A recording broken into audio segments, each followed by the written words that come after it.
एक छोटे से गांव में आरव नाम का एक युवक रहता था। आरव बहुत होशियार था, लेकिन उसका मन कभी स्थिर नहीं रहता था।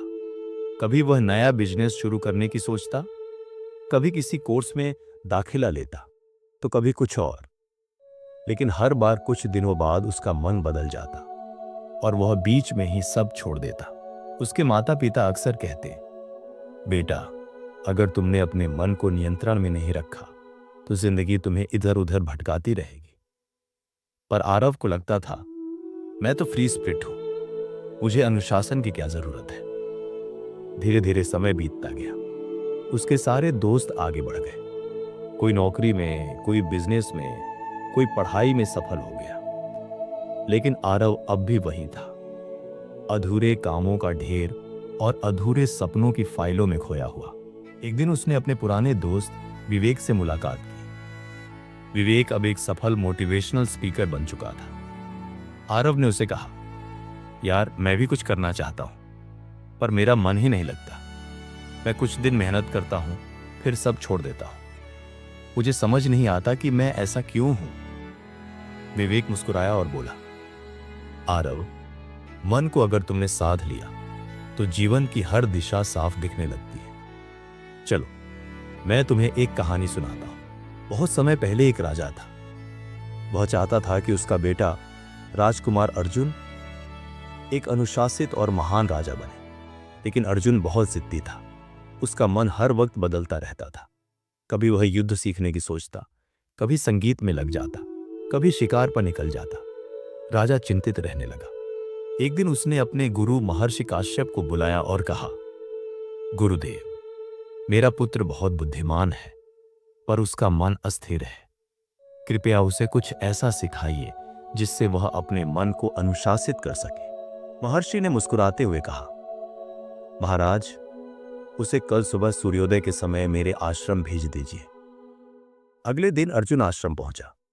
महर्षि ने उसे एक प्याला दिया जो पानी से पूरा भरा हुआ था। उन्होंने कहा, इस प्याले को लेकर पूरे आश्रम का एक चक्कर लगाओ, लेकिन ध्यान रहे, एक भी बूंद गिरनी नहीं चाहिए।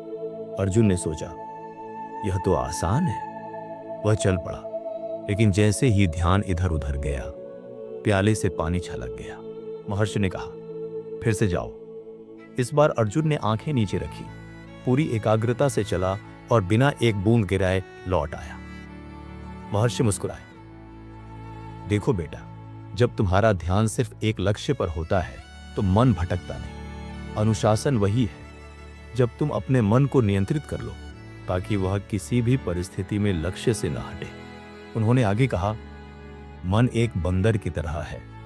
उसे अगर तुम खुला छोड़ दो तो वह इधर उधर कूदेगा, लेकिन अगर तुमने उसे प्रशिक्षण दे दिया तो वही मन तुम्हारी सबसे बड़ी ताकत बन जाता है। अर्जुन को बात समझ में आ गई। उस दिन से उसने अपने जीवन को अनुशासन में ढाल लिया। धीरे धीरे उसने युद्ध कला, शासन और अध्ययन में महारत हासिल की। कुछ वर्षों बाद वही अर्जुन राज्य का सबसे सफल और प्रिय राजा बना।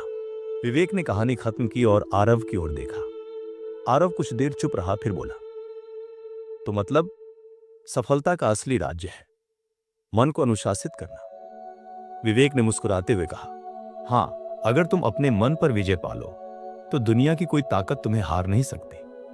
हर दिन एक तय समय पर उठो, अपने लक्ष्य तय करो और चाहे जो भी हो उस दिशा में लगातार चलते रहो।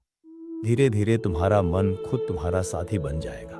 उस दिन के बाद आरव ने अपनी दिनचर्या तय की। सुबह 5 बजे उठना, ध्यान करना और दिन के 3 मुख्य काम लिखना, ये उसकी आदत बन गई। पहले कुछ दिन कठिन लगे, लेकिन उसने हार नहीं मानी। धीरे धीरे उसका ध्यान बढ़ने लगा और जो काम पहले महीनों में नहीं होते थे, अब कुछ दिनों में पूरे होने लगे। 1 साल बाद वही आरव, जिसने खुद को निकम्मा समझा था, अब एक सफल डिजिटल क्रिएटर बन चुका था।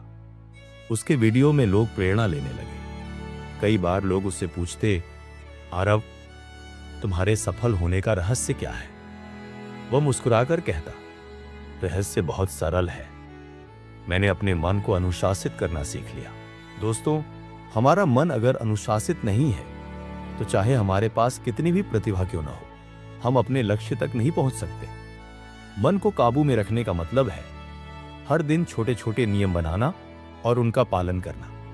जैसे समय पर उठना, काम को टालना नहीं और खुद पर नियंत्रण रखना।